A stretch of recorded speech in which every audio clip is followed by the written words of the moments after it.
सुख दुख में उनके साथ रहता था। एक दिन एक प्रेमी जोड़ी उसके घर में किसी घटनाक्रम के तहत छुपने आई। उसने उनके अटूट प्रेम को देखा। उनकी खुशियों के लिए उसने, ये जानते हुए कि इन दोनों के परिवारों के बीच में काफी खानदानी दुश्मनी, उनकी मदद की। उनकी खुशियों के लिए उसने उन्हें एक शहर से दूसरे शहर में भिजवाया, उनकी शादी का प्रबंध किया। लेकिन लड़की के भाई ने उन्हें खोज निकाला। वो अपनी बहन को जबरदस्ती अपने घर लाया। उस प्रेमी जोड़ी की शादी तो नहीं हो पाई, लेकिन उस मददगार व्यक्ति की जान चली गई। वो मददगार व्यक्ति कोई और नहीं, दिनकर जी थे। और वो प्रेमी जोड़ी तुम और उदय। मेघा, उस व्यक्ति ने अपनी जान खो दी सिर्फ तुम्हारी खुशियों की वजह से। उसे रात के अंधेरे में उस बीच चौराहे पे तुम्हारे भाई ने बेरहमी से मार दिया। उसका बलिदान इंसाफ मांग रहा है, और उसे इंसाफ तब मिलेगा जब तुम उनके लिए गवाही दोगी। तो बोलो मेघा, मैं चाहता हूं कि तुम खुद अपने मुंह से इस बारे में पूरा बताओ मुझे। हमें इस बारे में कुछ नहीं मालूम है। हाँ, उन्होंने हम दोनों को जबलपुर तक पहुंचाया था, लेकिन फिर वहाँ मेरे भैया आ गए और मुझे यहाँ ले गए, और उदय अपने घर वापस चला गया। इसके बाद क्या हुआ, उन्हें किसने मारा, ये हम नहीं जानते हैं। उन्हें तुम्हारे भाई ने मरवाया था। ये आप कैसे कह सकते हैं? वो एक पत्रकार थे। उन्होंने बहुत सारे लोगों के बारे में पता नहीं क्या क्या लिखा होगा। कितनों की पोल खोली होगी, किसी ने अपनी दुश्मनी निकाली होगी और उन्हें मार दिया होगा। अच्छा है, मैं समझ गया मेघा। मैं समझ गया कि तुम क्या कहना चाहती हो, पर मैं तुम्हें यह बताना चाहूंगा कि तुम गलत कर रही हो। उस इंसान ने जिसने तुम्हारे प्यार की कामयाबी के लिए तुम्हारी मदद की, तुम्हारा साथ दिया, तुम उसके साथ धोखा दे रही हो। देखिए, आप सच झूठ बोलने का दबाव डाल रहे हैं मुझ पर।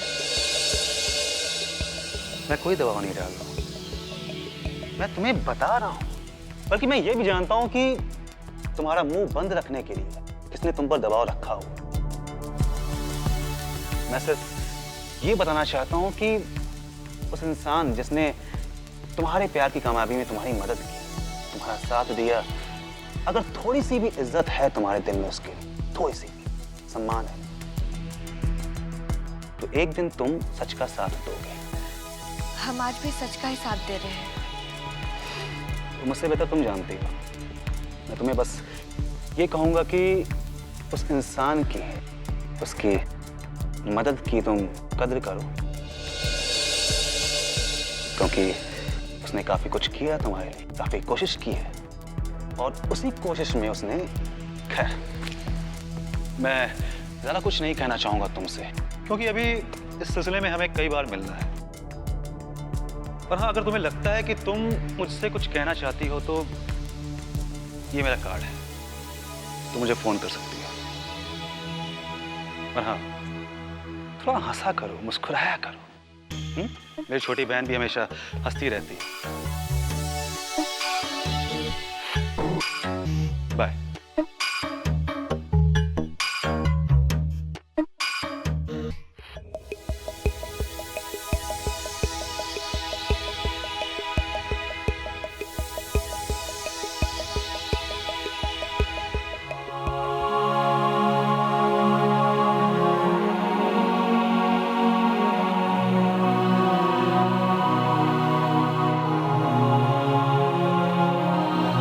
कहत रहला तू?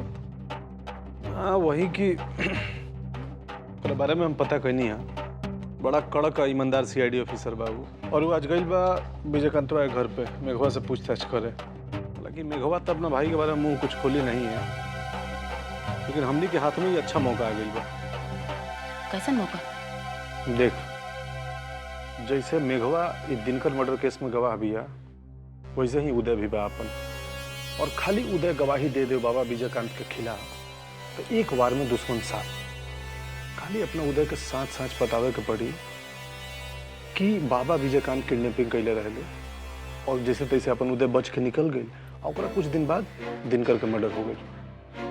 अगर अपन उदय गवाही दे देलस तो समझ के दुश्मन साथ। क्या सोचता है? पुतन, हाँ। हम कुछ और सोचत रही। हमरा हिसाब से दोनों के एक साथ फंसावल ठीक नहीं के। अमरकांत के परिवार के हम तड़पा तड़पा के बदला लेवे के चाहता नहीं। यही से खाली बाबा के फंसावल ठीक हो। बाबा के बिना विजयकांत के ताकत आधा बा। बाबा के बिना विजयकांत के कोनो भी साथ नहीं के। तो विजयकांत के परिवार पूरा बाबा के दिमाग से चलता। एक बार बाबा खत्म हो जाए ना, परिवार तो अपने आप खत्म हो जाए। लेकिन दीदी, विजयकांतवा के कब मत की हेते? तू चिंता मत करा पुतन। विजयकांतवा के तो हम अपना ही हाथ से मारब। तो हर जीजा जी के हत्या के बदला भी ले और महाराजगंज के लोग के अपना ताकत भी दिखाए। ठीक बा, तो खाली उदय के गवाही देवे खतरा पटा ले। बाकी विजयकांतवा के तोहरा सामने लाके खड़ा हम करें, फिर ना पर बदला तो खुद ले लिया। अरे आओ उधर।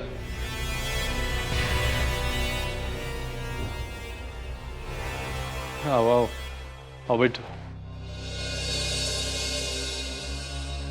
बैठ बैठ दीदी।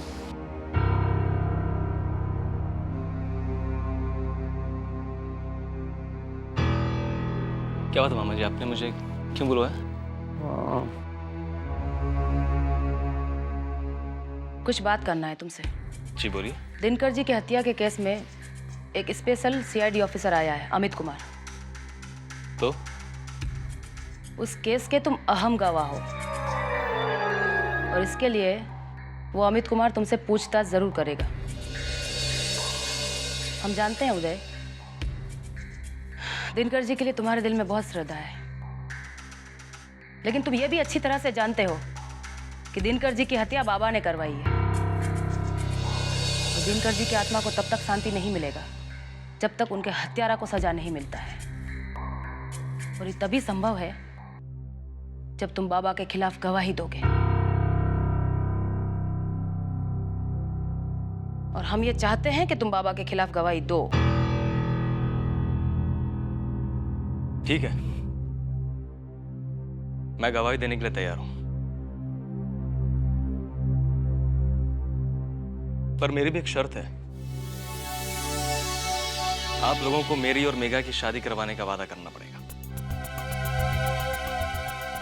आखिर दिनकर जी की आत्मा की शांति का सवाल है। मां, सिर्फ उनके कातिल को पकड़कर सजा दिलवाने से उनकी आत्मा को शांति नहीं मिलने वाली। उनकी आत्मा को शांति तभी मिलेगी जब मेरी और मेघा की शादी हो जाए और हम दोनों खुश रहें। अपनी माँ से शर्त लगाते हो? क्या करूं? जब माँ ऐसे बात मानने को तैयार नहीं है तो फिर बेटे को तो शर्त रखनी पड़ेगी ना। आखिर आपने भी तो शर्त रखी थी कि मैं मेघा से नहीं मिलूं, उससे बात ना करूं, उसे भूल जाऊं। फिर जब आप ऐसा कर सकती हैं तो फिर मैं भी तो आप ही का बेटा हूं, मैं ऐसा क्यों नहीं कर सकता? नहीं, सोच लीजिए।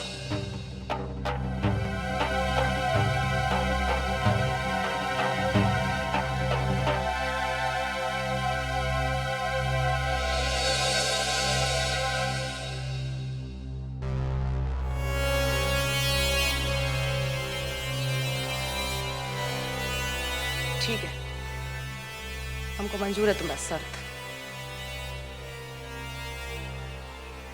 माँ,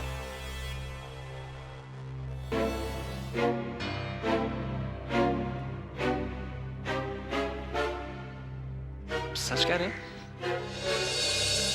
मतलब आपको मेरी और मेघा की शादी से कोई ऐतराज नहीं? नहीं।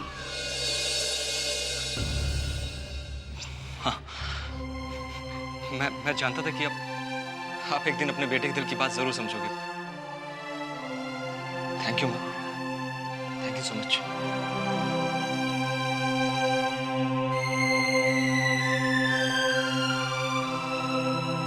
और हाँ माँ, देखिए गवाही तो मैं दे ही दूंगा, लेकिन अगर आप लोगों ने गवाही देने के बाद अपनी शर्त पूरी नहीं की ना, तो मैं अपनी गवाही 2 हफ्ते बाद बदल भी सकता हूँ। हाँ, मैं अपने बयान में कह दूंगा कि दिनकर जी का खून बाबा ने नहीं करवाया, बल्कि पुत्तन और बिंदा मामा ने अपने हाथों से गोली मारकर उनकी हत्या की। नहीं, ऐसी नौबत नहीं आएगी, मैं ऐसा कुछ करने वाला नहीं हूँ। भगवान सब ठीक करे, बस आप अपना वादा पूरा कीजिए और मैं अपना वादा पूरा करता हूँ, ठीक है? अरे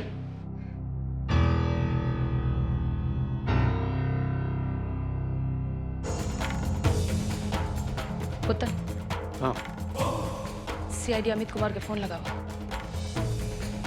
ओकरा के बतावा कि उदय दिनकर जी के हत्याकांड के बारे में कुछ गवाही देवे के चाहता नहीं। अरे दीदी पर एक शॉट सुन ली सनू। पुत्तन, तो अमित कुमार के फोन लगावा बस।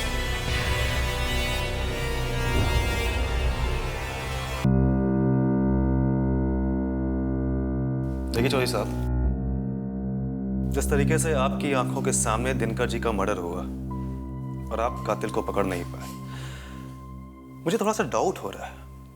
पुलिस की भूमिका भी मुझे संदिग्ध लग रही है। मुझे इस केस के जांच के तहत आप सबकी जांच करनी पड़ेगी। हर एंगल से केस को देखना पड़ेगा। हो सकता है आप भी लपेटे में आ जाए। सर, हम ऐसा कुछ नहीं किए, आप हमारा विश्वास कीजिए। और सर, हम तो मौका वारदात पर मौजूद ही नहीं थे, वहां तो नरेंद्र जी थे। हाँ सर, लेकिन हम अकेले नहीं थे, और भी पुलिस वाले थे उधर। आप चाहें तो तहकीकात कर सकते हैं। वो तो हम करेंगे, वो तो हमारा काम ही है। लेकिन मेरे हाथ में अगर आपके खिलाफ कुछ भी आ गया तो आप भी फंसेंगे।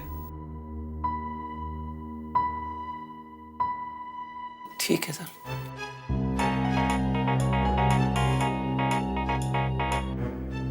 हेलो।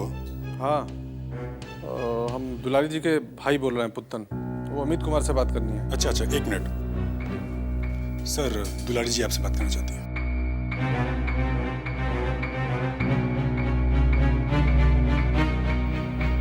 जी बोलिए। प्रणाम अमित कुमार जी।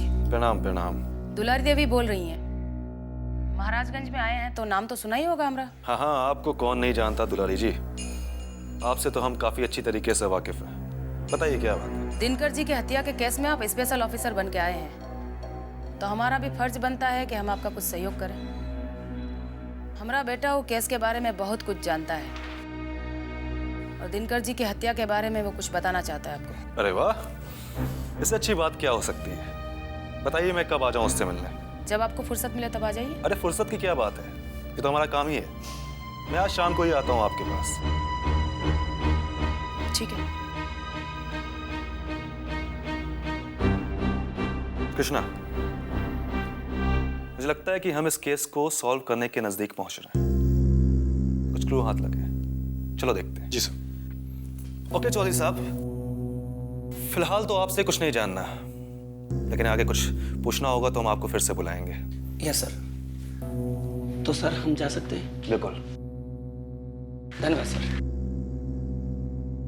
सर,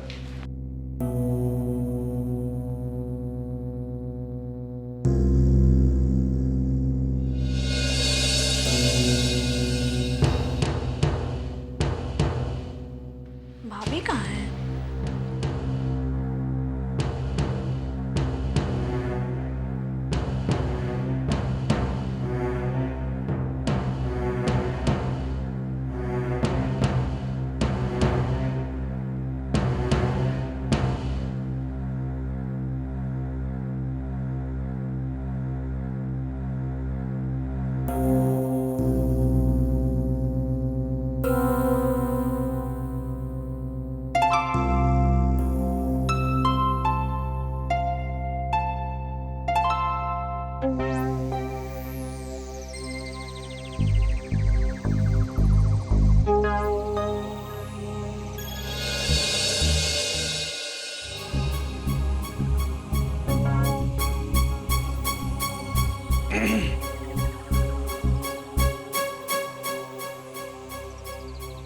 चिंता मत कीजिए, मैं गवाही दे दूंगा। अरे भगीना, हम गवाही के लिए नहीं आए हैं। हम बोले थे ना तुमको कि जब तक तुमको और मेघा को मिलवा नहीं देते तब तक हमको मामा मत कहना। और देखे, आज दीदी भी मान गई। और दूसरा एक तोहफा है तुम्हारे लिए। अरे मेरा मोबाइल? हाँ, मेघा का फोन आया था, अभी हम ऑन किए थे। बतिया लो।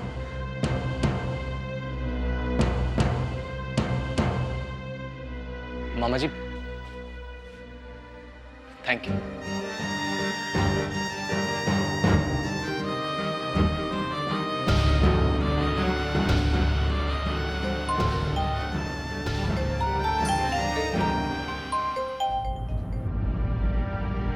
हेलो उदय, मैं बोल रही हूँ। मेघा, मेघा, ये नंबर किसका है? ये भाभी का नंबर है, मैं उन्हीं के नंबर से फोन कर रही हूँ। मैं तुम्हें ही नंबर लगाने वाला था अभी। तुम कैसी हो मेघा? तुम्हारे बिना मैं कैसे ठीक रह सकती हूँ उदी? उदी कुछ करो, नहीं तो मैं मर जाऊंगी उदी। मेघा, तुम चिंता मत करो। अरे मामा शादी के लिए तैयार हो गई है, सच कह रहा हूँ मैं। बस मुझे वो सीआईडी इंस्पेक्टर अमित कुमार को ना बाबा के खिलाफ गवाही देनी पड़ी है, वो दिनकर जी के मर्डर केस के बारे में। क्या तुम अपनी माँ को नहीं जानते हो? अरे वो सिर्फ हमारा इस्तेमाल कर सकती हैं। तुम उनके चक्कर में मत पड़ो उदी। मेघा, मैंने कहा ना तुम चिंता मत करो, माँ बेवकूफ बनाएगी, ऐसा हो नहीं सकता। तुम बस देखती जाओ मैं क्या करता हूँ। मैंने भी बड़ा गेम प्लान सेट कर रखा है। ऐसी शर्त रखी ना मामा के सामने, कुछ नहीं कर सकती हूँ, बस तुम देखती जाओ। पता नहीं तुम्हारे दिमाग में क्या चल रहा है, लेकिन मुझे बहुत डर लग रहा है उदी। मेघा, मैंने कहा ना डरने की जरूरत नहीं है, तुम देखती जाओ मैं क्या करता हूँ, बस तुम अपना ख्याल रखना, ठीक है? ठीक है, तुम भी अपना ध्यान रखना। Okay darling, bye bye. सुनो, मौका के तो मुझे फोन करते रहना। हाँ, बाय।